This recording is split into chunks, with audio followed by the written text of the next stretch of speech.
finalizar la Segunda Guerra Mundial, los países más poderosos liderados por Estados Unidos e Inglaterra se reunieron en territorio norteamericano para definir el nuevo orden económico mundial de la posguerra. En esa reunión se crearon dos instituciones, el Banco Mundial y el Fondo Monetario Internacional, cuyos objetivos eran la prosperidad económica del mundo, el aumento de la producción y la generación de empleo. 50 años más tarde, la mayoría de los países latinoamericanos que aplicaron las políticas del FMI atraviesan intensas crisis económicas y sociales y deben soportar la injerencia del organismo internacional que los presiona para que paguen sus deudas. ¿Por qué las naciones de América Latina tan ricas en recursos han llegado a esta situación? ¿Acaso solo han sido víctimas de administradores corruptos y gobiernos ineficientes? ¿O existe un plan diseñado desde los centros financieros de poder para someter a todo un continente, utilizando al Fondo Monetario Internacional como la herramienta ideal para llevar a cabo este objetivo?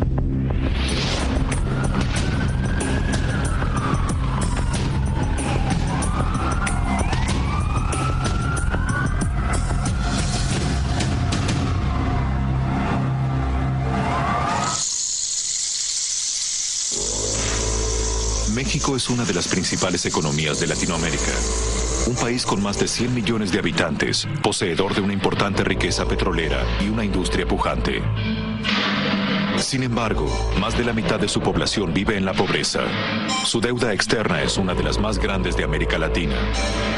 Su principal acreedor es su vecino, Estados Unidos de Norteamérica. Pero somos más que vecinos. Somos también buenos amigos, unidos por los lazos de familia y de comercio, y por la misma determinación de hacer frente a los desafíos del siglo XXI.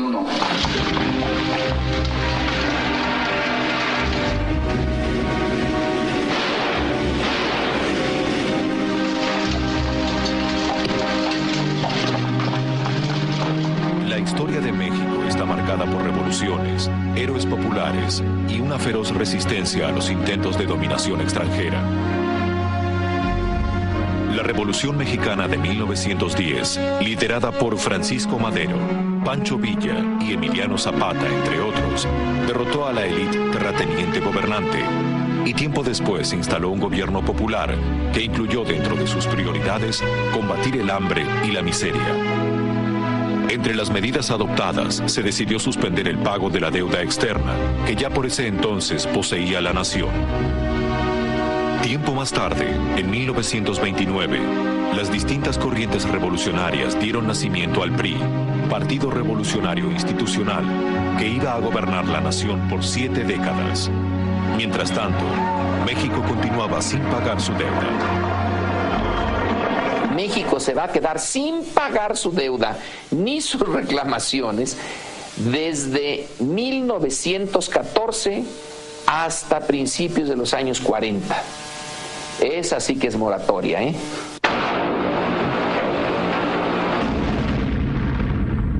En 1939 comenzó la Segunda Guerra Mundial. La alianza de México con los Estados Unidos en el conflicto bélico internacional le permitió resolver su antiguo endeudamiento. Y México va a entrar a la Segunda Guerra Mundial del lado norteamericano. Y es entonces cuando se arreglan los problemas de la deuda. La guerra es una coyuntura perfecta. Mejor no nos hubiera podido ir. Y políticamente, bueno, se forja por primera vez en nuestra historia una alianza formal con Estados Unidos. Así que ese es el momento adecuado. Hablaban ustedes de deuda externa, ¿qué tal si la arreglamos ahora? ¿Y qué tal si la arreglamos pagando nada más el 10% de lo que debíamos? De acuerdo. Estados Unidos está de acuerdo y nosotros cobramos bien la Segunda Guerra Mundial. En 1944, en el ocaso de la guerra, las potencias aliadas se reunieron para definir el nuevo orden económico mundial. Y en la Conferencia Monetaria de las Naciones Unidas nació el Banco Mundial y el Fondo Monetario Internacional. En New Hampshire se reúnen representantes de 44 países aliados y asociados para la inauguración de la Conferencia Monetaria y Financiera de las Naciones Unidas. Estas reuniones fueron concebidas para promover el comercio en el mundo de posguerra y para crear las bases de una paz duradera.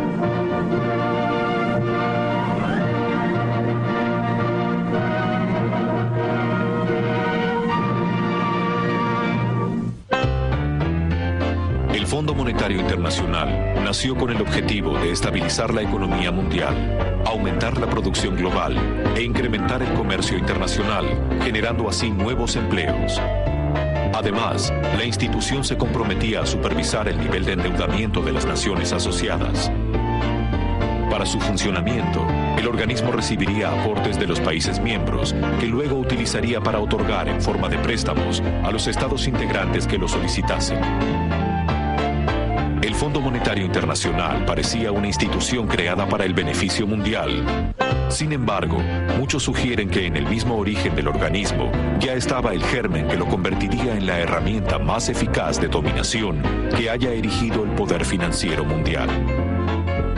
El proyecto del país que instrumenta el Estado mexicano desde hace 20 años es un proyecto de país diseñado por el Fondo Monetario. Y claro, con el apoyo del Departamento del Tesoro de Estados Unidos. Ese sistema, Fondo Monetario, Banco Mundial, Departamento del Tesoro de Estados Unidos, depreda a los países pobres, a los países del tercer mundo, los países en vías de desarrollo. Sin embargo, a mediados de los años 40, el Fondo Monetario Internacional parecía un emprendimiento que demostraba la buena voluntad entre las naciones. Y México se convirtió en uno de los primeros países latinoamericanos en ingresar al organismo internacional. Con una deuda externa pequeña y condiciones internacionales favorables, México inició un importante proceso de industrialización que alcanzaría un ritmo febril en los años siguientes. Se crece al 3% en los años 50 y 60. La urbanización es enorme. El Distrito Federal, la Ciudad de México, se convierte en una megalópolis. Y México su gobierno recurre poco a los préstamos. En 1970 va a haber apenas una deuda externa de 7,000 millones de dólares. Para términos del Producto Interno Bruto mexicano es pequeñísima.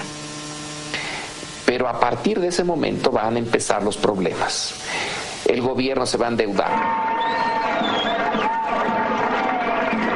La economía gira alrededor del gobierno. Tiene que hacer enormes gastos en seguridad social, en infraestructura, y el que marca el compás es el gasto público.